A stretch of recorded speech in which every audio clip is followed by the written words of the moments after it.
This is Autoline Daily reporting on the global automotive industry. Automakers are racing to ramp up production of electric cars, but they're already running into problems getting the components they need, and the situation is likely to get worse. Bloomberg reports that Volvo is running into a shortage of inverters, batteries, and chargers. And this is happening before EV production really gets going. Volkswagen is building enough assembly capacity to make nearly 1 million EVs at 2 plants in China and 1 in Germany. It's also teaming up with a Swedish company called Northvolt to make battery cells in Germany, which is an unusual move. Automakers typically don't make battery cells. For example, Daimler is building 9 plants to make battery packs, but will buy cells from suppliers. U.S. automakers could face even more severe shortages. President Trump's new round of 25% tariffs on many Chinese goods will also apply to lithium-ion batteries. A few weeks back, Toyota announced it's ditching plans to equip vehicles in the U.S. with dedicated short-range communication, or DSRC, connected car technology. Part of the reason was a lack of support from the government to protect the 5.9 GHz spectrum for DSRC. Well, it looks like Toyota was right to be concerned.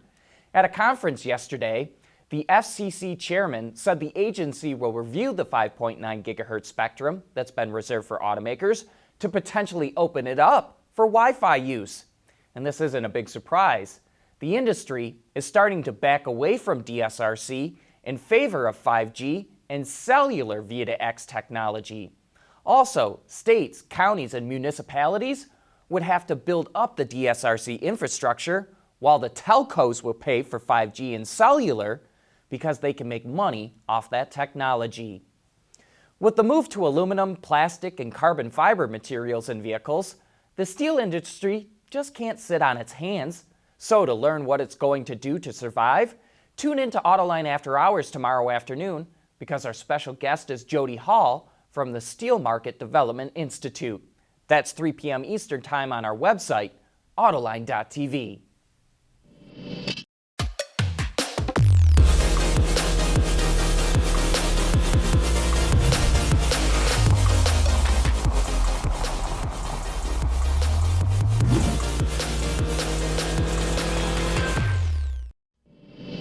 If you haven't noticed, Subaru is growing spectacularly in the American market, with sales going up every year in the last decade. But in its home market of Japan, it doesn't do nearly as well. In the US, Subaru sells twice as many cars as Mazda and 4 times more than Mitsubishi. But in Japan, Mazda is twice as big as Subaru and Mitsubishi is nearly as large. Volvo launched a new app called Volvo Car Accident Advisor to help owners after an accident. Once you contact Volvo customer care and confirm you're not hurt and don't need medical help, a link is texted to your smartphone, which opens an app to take you through several steps following the accident. It then prompts you to capture facts and photos of the scene, offer you the option to digitally notify your insurer, and to search for collision repair shops, helping to speed claims and hopefully reduce the time your car is in the shop. It's free to use and will automatically be available for model year 2015 and a half and newer Volvos via the in-car SOS communication system. You know, Volkswagen is so enamored with the looks of the new Arteon that it wants to help anyone sound smart when talking about beautiful cars, like the Arteon. So it put out a list of many common design terms with a short description of each. Now we'll leave it up to you to determine what you think of the Arteon's design. But the list of terms is pretty good, and there's even a few we didn't know or didn't know the term for. Joint line is not a row of doobies, but rather where 2 body panels meet. And while rarely the star of a vehicle's design, joint lines can add or subtract a lot from the overall impression of the vehicle. Wheel arch gap is basically just that, the space between the wheel and the body. And here's one specific to VW, Flitzer. It's the German term for the side badge on Volkswagens where the front door line meets the fender. And remember, thanks to Volkswagen, you're going to sound a whole lot smarter at the next car show you go to.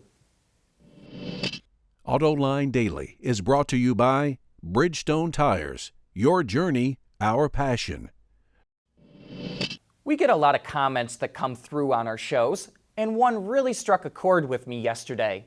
On the Autoline website, XA351GT wrote, "Those GT350s with that flat plane crank sound awesome. That is one thing that EVs will never have. They will beat the pants off the GT350 in a drag race. A Tesla S will eat its lunch, but won't sound good doing it. For me, performance is more than outright speed. It's the whole package of looks, performance, and sound. So given the choice, I'll take the GT350 any day and have some money left over for gas." You know what? I kind of feel the same way and have been a bit torn about this. I love EVs and everything they represent and think they will one day dominate the market. But I also love the sound of a great engine. Along with design, it is what got me into cars in the first place. So I wonder if any of the EV enthusiasts out there are still able to appreciate a great sounding engine. Or are you like Doug H. Nuts and JJ on YouTube? Doug says, "Mustang is too loud and pollutes, POS." And JJ comments, "That Mustang sounds terrible, loud, noisy, ugh." And this is from a huge Mustang fan. Go electric already, Ford. Well, I can't wait to read what you have to say.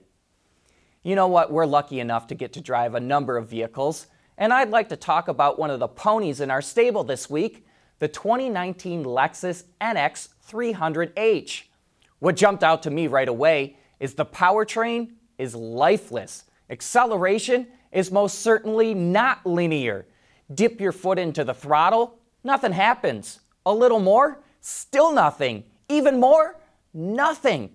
And when the engine finally does kick in, it's loud and buzzy, and the acceleration does not match all that noise.